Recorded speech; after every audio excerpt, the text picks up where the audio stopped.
In a meticulous and comprehensive analysis shared on X, prominent analyst Will Clemente delved deeply into Bitcoin's current stance against the prevailing macroeconomic landscape, connecting broad fiscal trends with the future trajectory of the digital asset.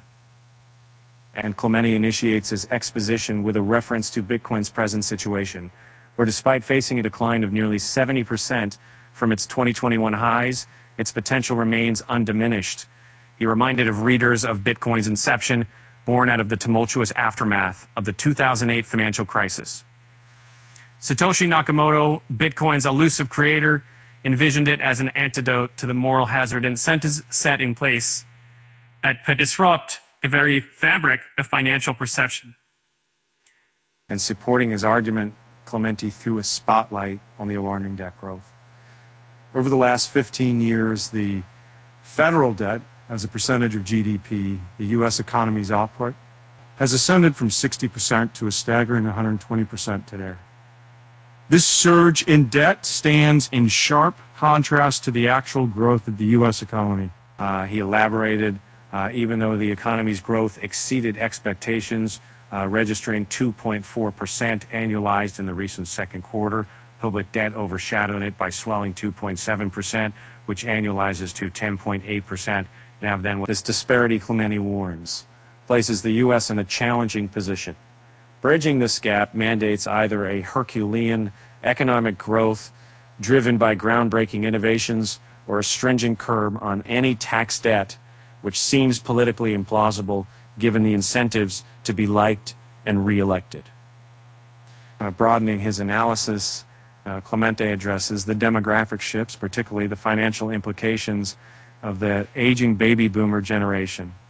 The burden of their Social Security programs falls on a younger and financially strained working class, intensifying the fiscal strain. So given this increasing debt, how does the U.S. intend to address it? Clemente suggests that the solution might lie in monetary debasement, an economic maneuver where the value of currency is deliberately reduced. He elucidated this concept by inflating the monetary base. By, for instance, printing more money, debt can be paid back in nominal terms, but its real value, adjusted for inflation or debasement, gets effectively reduced. And I decided moving forward to repeat the property as part of their, as breakers in apples. It's 17 million people crisis. It's really what we are. And we really hope into options from stocks, which have shown consistent growth, to real estate and commodities and venture capital. And this is not happening.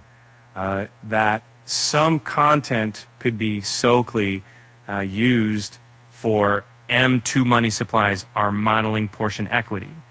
You could not as remarkable. Interestingly, relative to M2 money supply, the S&P 500 has barely made new highs. This hints at stocks being susceptible to the very debasement that affects fiat currencies.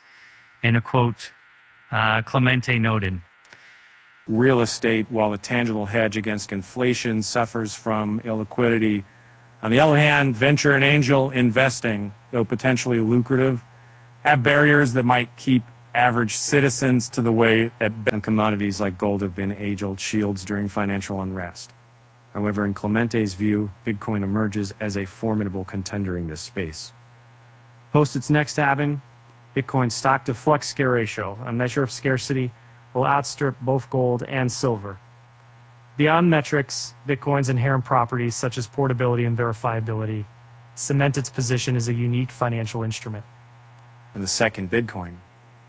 While recent monetary policies like rate hikes have impacted Bitcoin's short-term value, Clemente stresses that the long-term scenario shaped by unchecked fiscal policies remains. In this landscape, its algorithmically limited supply could offer a resilient hedge against central bank-induced debasement. Broadening his vista, Clemente references a United Nations report to elucidate the global sentiment. A noticeable rise in negative news, coupled with declining global living standards, sets the stage.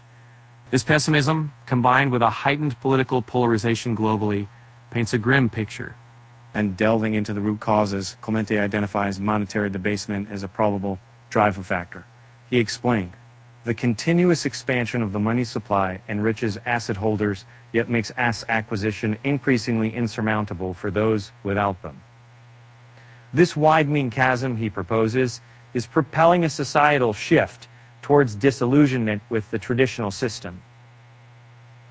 Concluding his exhaustive analysis, Clemente accentuates that these intertwined economic, socio-political, and demographic factors collectively create a fertile ground for the ascendancy of Bitcoin. Its digital nature, combined with the inherent scarcity and decentralized ethos, positions it as a viable alternative in an increasingly unstable financial landscape. In his own words, when forecasting the cryptocurrency's potential over an extended period, Clemente succinctly stated, all to say, over a decade-plus time horizon, orange coin good. At press time, BTC traded at $27,112.